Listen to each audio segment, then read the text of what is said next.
Hello YouTubers. Thought I would do I wasn't not going to do an unboxing. I think we've all seen things come out of boxes. This came today, an antenna analyzer. It's quite a small unit, under the name of Watson. I have seen this particular one. It's a VAA-1 0.5 to 60 megahertz.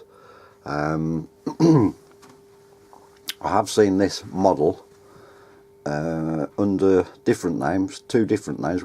I can't remember the actual number and name. I should have wrote it down, but it's irrelevant. But MFJ did one what looks very, very similar, so I presume they must come from China and be badged to a manufacturer, in this case Watson.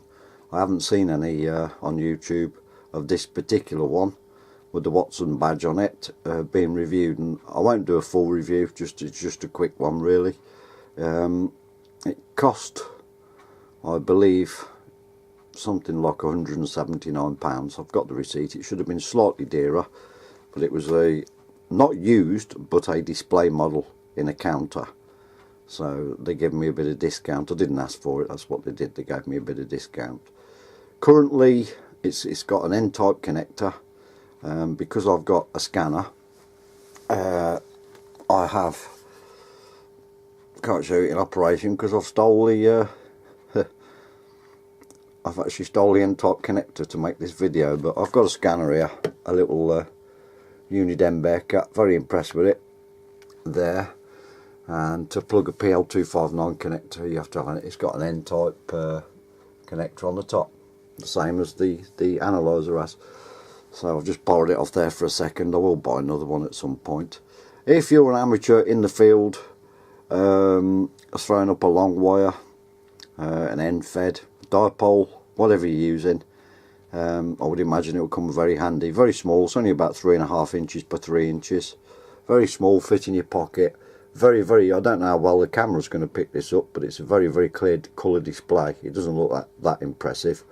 I apologise if there's any bangs or loud noises suddenly. It's Halloween night and somebody around this direction's letting fireworks off randomly. But either way, I've got an 11 metre A99 I've owned for possibly 6 years. It's okay for the bands that I use it on. I band 11 metre band because I'm not a licensed amateur, so obviously I don't go anywhere else. But in the summer, or when I've got a bit of time on my hands, I like dibbling about, building a few dipoles, etc. So to take the guesswork of a SWA meter and has it got to be a bit longer and a bit shorter and all that, it just makes things a bit of a quicker ordeal if you get one of these. It's just another gadget to my collection. I like little gadgets. How good they really are compared to other ones, I haven't got a clue because I haven't had other ones. I don't make antennas every other week. I've made a few over the years. I've been on the CB for a long time. Either way, I thought I'd do a quick review of this little Watson analyzer. I haven't charged it since I got it. It claims it's 90% charged, so I haven't bothered putting a call sign in, and I haven't bothered doing. I've only had it sort of a few minutes out the box. I haven't bothered setting the on the original screen. If I can press the button, they're a bit stiff because it's brand new. That's what you're greeted with. You have to have it on. I believe you have to have it on that screen to turn the thing off. It's possible that after so long of not using it, it probably automatically turn off. But I do know you have to have it on that screen to turn it off. Okay, let's go then. I'll do a scan. You can do a single scan or a full scan. Bear with me because I've got one hand holding the camera and another one holding this, and I hope it's right. That is adjusted for 0.6500. I don't know how well this camera's going to focus. Obviously we don't want it there, we want it on 27 megahertz for the 11 metre band. So what I will do, if I'm doing this correctly, right, little digit, when I press the button on the top, the knob button, whichever you decide to call it, when you press that, the little digit under where the 0 is, a little white mark, it goes across. So if we leave it there and then turn the dial, that's going up now. Look, turn the dial clockwise and that's going up. So we'll get that to 27 megahertz. It may take a while. I've had a little play around with it. I must admit, it's an impressive little piece of kit. If I was an amateur, I was licensed to use all the bands, I would probably have invested a bit more money and bought the twin meter MFJ, one of their analyzers. How it compares with accuracy or the information or anything else, I haven't got a clue.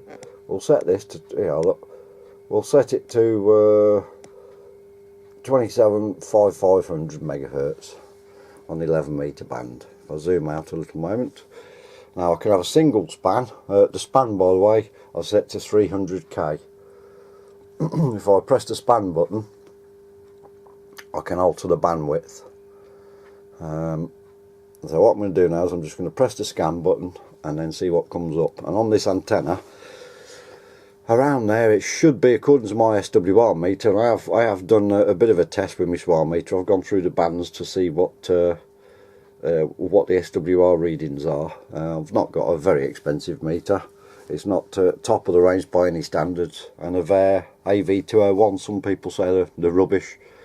It seems to tally up with my Kenwood. If I'm putting 5 watts out, the meter says 5 watts. I can't show you that at the moment because I haven't got an antenna plugged into the radio. It's into my analyzer. Right, here we go. Then let's do a scan and stop blabbing on. We're scanning 27,500, and there you go. Look, that's the result. 40.1. Wow, is that the impedance? 40.1. And my bandwidth span setting is 300k, and it never gets above 1.2 in that span width. So I will alter the span width. Press return. Right, system single. You've got a single scan as well. I will show you that in action. This is sort of like a slightly different display. I haven't altered the bandwidth yet, as you've seen. Bear with me. Let's run stop. Right, here we go. What's going on there then? Oh, 14 megahertz. I thought it would have automatically changed on this one, but it hasn't. It's 14 megahertz, so okay. Return that. Made a bit of a blunder there. So if I press single, now go and adjust this. Hang on, we don't want it on 1400 megahertz, that's for sure. Put it on 27 megahertz or thereabouts. There you go.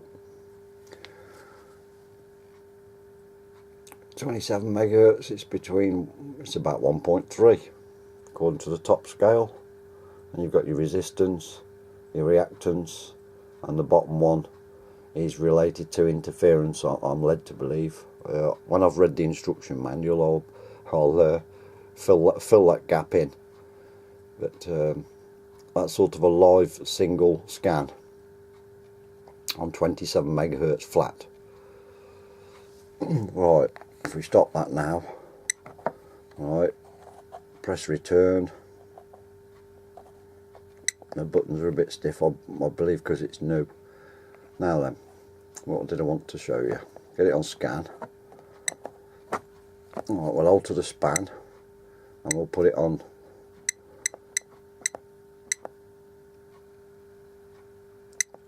300k, 600k, 1.2. We'll put it on 1.2. This will be interesting. Press the scan button. Now I've altered the bandwidth, or the span width instead of bandwidth. There you go. So it's saying my antenna, if I turn the knob at the top now, this one here, the red bar, which is centralised on the screen, I've got to be careful because this thing will be dropping on the floor in a minute. In fact, let's stick it on my lap. I apologise about this. That's it, can't fall anywhere now. Right, if I turn that, there's a red line which will come along. It's central at the minute at, hang on, let's get it bang on. It's central at 27,500. if I turn the dial anti-clockwise so it goes down in frequency, it's saying I've got SWR of 1.13 at 274140. Right, we'll go all the way down, we'll go all the way clockwise, shall we say, where it starts going just above 1.5, where my aerial's just started to run out. Oh, come on. Sure, there's probably a quicker way of doing this, and one day I'll get round to reading instructions, but I'm not really an instruction type of man. I'd rather play and find out what things do. I understand them easy in that way. Right, there we go. At 28 1460, I've still got a SWR of 1.64 and an impedance of 50.9, so my antenna's still usable at 28.1460. So nearly, yeah. And the other way around, let's go all the way down. And you can also get a different graph, a different display of this as well by pressing the graph button again, which I will do in a moment. Sorry about the light there, I can see the reflection. Hopefully the graph will still be visible. Right, I'm going to press the graph button and it shows a representation, represents a different sort of a graph of the same thing. There you go. Basically that's changed colour, but excuse that, that's the fan on my power supply. There you go. It's not focusing very well. That's it. So if I go all the way negative in frequency, as far as this bandwidth will take me down, excuse me, be alright if I got it on the screen. I apologise for that, it is difficult, this one-handed camera. And right, all the way as far as we can go on that bandwidth, 26.9540 megahertz. And my SWR's 1.32, so it's still good. Although that's sort of indicating on that, the Z there, I presume is my impedance, it's 65 ohms. How far do we go till it gets back to 50?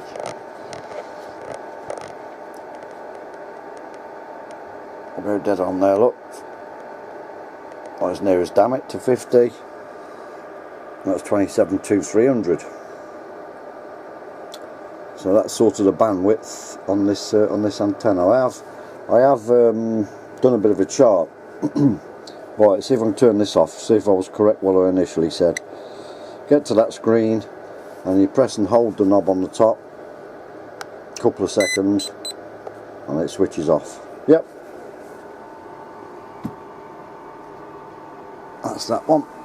Right, I did a bit of a chart earlier, got a piece of paper and a pen, so hopefully my writing's neat enough for you to understand. I was going to do the antenna analyzer one and write it down, but I've yet to do that, to see how it compares to my SWR readings off my Aver meter.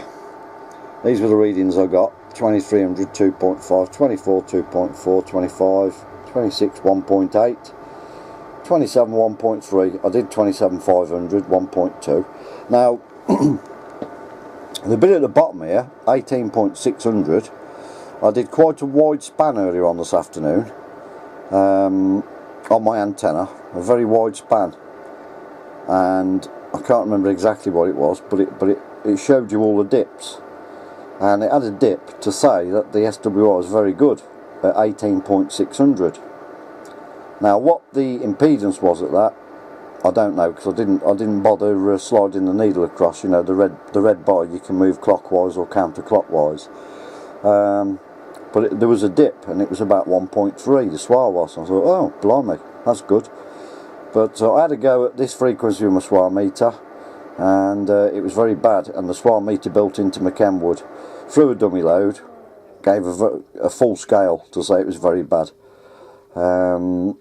So obviously it's a total impedance mismatch, and I didn't read the impedance because I just got the thing out of the box. I was a bit excited to use it and go through what it does, but yeah, so I've tested it with a SWR meter first, and then later I'm going to painstakingly go through all these from 23 megahertz to 29 megahertz and write down on my bit of paper to see if it all coincides with what my SWR meter says. Hopefully it will, or it should do. I've got an unboxing tomorrow to do, all being well. I've ordered and paid for from Knights in Curtin in Lindsey one of those